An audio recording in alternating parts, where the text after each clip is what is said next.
Ampifaliana mandrakariva ry havana malala nazontsika miona toy izao a mifampizara Mofonaina indrindra amin'ity andro meny tompo antsika ity indray.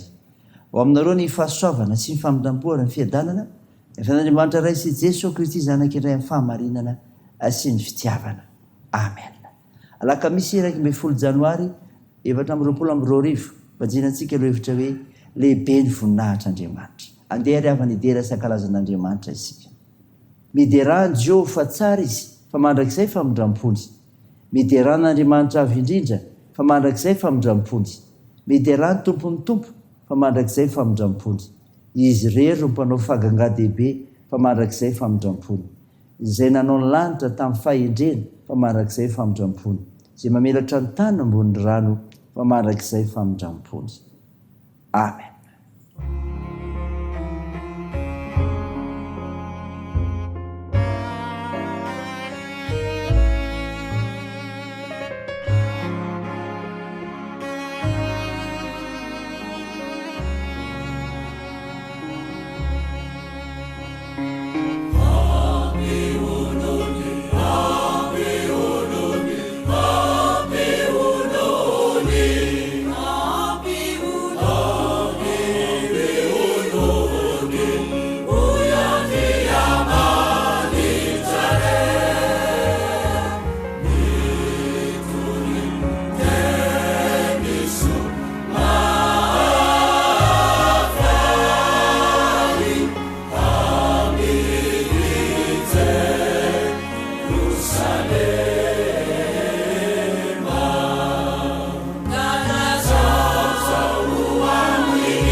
Ivavaka isika.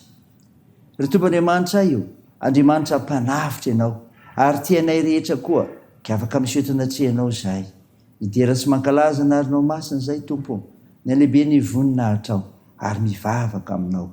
Tompo, mbolona ny fahalemenay dia mangataka famindramponao zahay. Mamindrafo, mamela heloko. Afao zahay.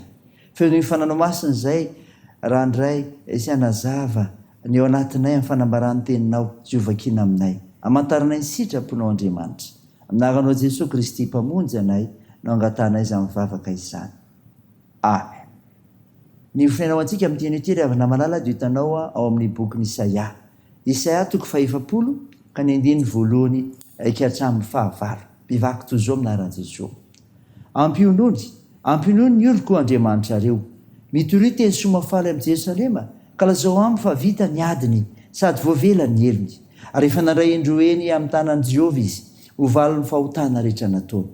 Injany misy fiony miantso hoe manamboara lalana ny nevitra ho an'i Jehova, manaova lalambe any tany foana ho an'Andriamanitsika. Aoka sandratra ny loasa rehetra ary ahetry ny tendrombohitra sy ny avoana rehetra.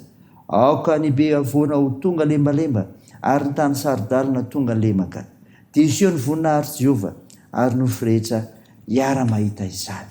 Fa ny vavan'i Jehova nefa nitendry, injany misy miteny hoe miantso ary hoy izy, ahoana nefa no antso ataoko? Ahitra ny nofo rehetra ary ny hatsaran-tarehiny rehetra dia tahaka ny vonin-javatra ny tsaha. Maina ny ahitra, malazo ny voniny satria tsy ho fofonain'i Jehova izy. Eny, ahitra tokoa ny olona. Maina ny ahitra, malazo ny voniny, fa ny tenin'Andriamanitsika dia ahitra mandrakizay. Amen. Ray masino, manamasinanay amin'ny fahamarinana, ny teninao ny fahamarinana. Amen. Ry havana malala, manona ny fiadanan'ny Tompo aminao hatrany. Avy amin'ilay Jesosy Kristy mpamonjy antsika mba hanananao zany fiainana tsara zany. Ny finaina vakina tamintsika teo ry havana, ka henontsika. Isaia 40:1-9 dia hanehoana fa manavitra ny olona Andriamanitra. Manavitra ny olona Andriamanitra. Misy antony avokoa izay zavatra rehetra avelan'Andriamanitra iseho amin'ny fiainan'ny vahoaka. Matetika dia mikendry fampiverenana aminy no antony fahoriana izay mianjady. Ary zava-dehibe ry havana nazontsika mandray izany.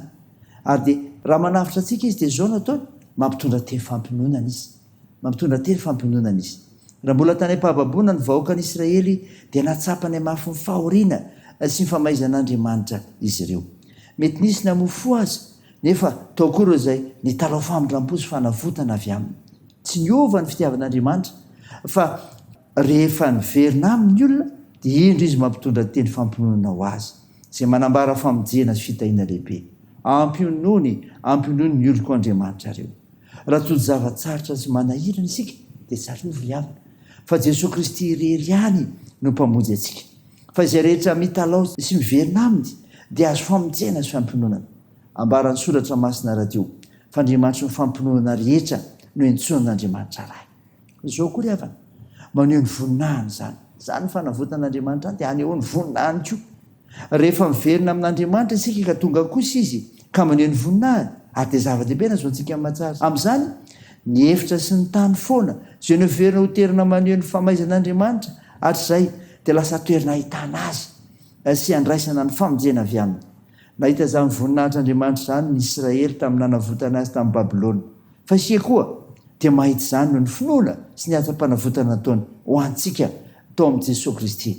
Nandreseny ny fahafatesana teo amin'ny hazo-fijaliana, anasitrana andreo marary. Ary mihoatra ahita mihoatra ny amin'izany azy isika amin'ny fiverenan'i Kristy amboninahitra indray. Raiso izany ry havana, manavitra anao Andriamanitra, ary raiso ampinono izany iseho ny voninahitra ny fiainanao. Amen. Dia hivavaka antsika. Tompo, misaotra ny Mofonaina nomenao anay izay milaza fa manavitra amin'ny olona ianao Andriamanitra, ka mampitondra teny fampinonana sy maneho ny voninahitra ao amin'ny zavatra rehetra. Mameraka manokana ny tokantranonay aminao izay, ianao no hiara-manapaka sy mandidy aminay izy, ary hanapahefana amin'izany tokantrano misy anay izany, mba iseho ny voninahitra ao, iseho ny famonjenao. Vavaka aminao izay, ireo manana raikitra amin'ny fitsaboana ka nasitranareo marary, mila ny vavakay. Ampelezinao ireo manamanjo, anohanareo mareo fisokola ihany koa sy sahirana, sy hitahinao ny fiazakazahanay sy ny asanay ary ny fikasanay, ny fianarana, satria ampy mizara ao anay tokoa ny fahasoavanao dia matoky anao izahay. Io Tompony firenenay, ny vavakay dia ataony amin'ny anaran'i Jesosy Kristy ilay mpanavitra sy mpamonjy anay, izay efa nampahandriny koa ny vavaka manao hoe: ranay eo izay any an-danitra, ho masinina anie ny anaranao, ho tonga anie ny fanjakanao, atao anie ny sitraponao ety an-tany ho tahaka ny an-danitra. Mehona anio izy anona sahaza ao anay, ary mamela ny elikay tahaka ny namelanay izay meloka taminay, ary aza mitona anay amin'ny fakapanahy, fa manafany amin'ny ratsy, fanao ny fanjakana sy ny hery ary ny voninahitra mandrakizay. Amen. Raiso ampinoana ry havana nitsodrana tolotra anao amin'ny anaran'i Jesosy Kristy, ahazoana izany fiadanana izany rehefa mampahery anao Andriamanitra. Iray Andriamanitra aloha raha ny fanantenana hameny fifaliana sy fiadanana tanteraka anareo noho ny finoanareo, mampitomboana be dia be ao aminareo ny fanantenana noho ny sery ny fanahy masina. amen. Teo n'Andriamanitra irery ny voninahitra amin'ny anarandray sy ny zanaka ary ho fanahy masina. Amen.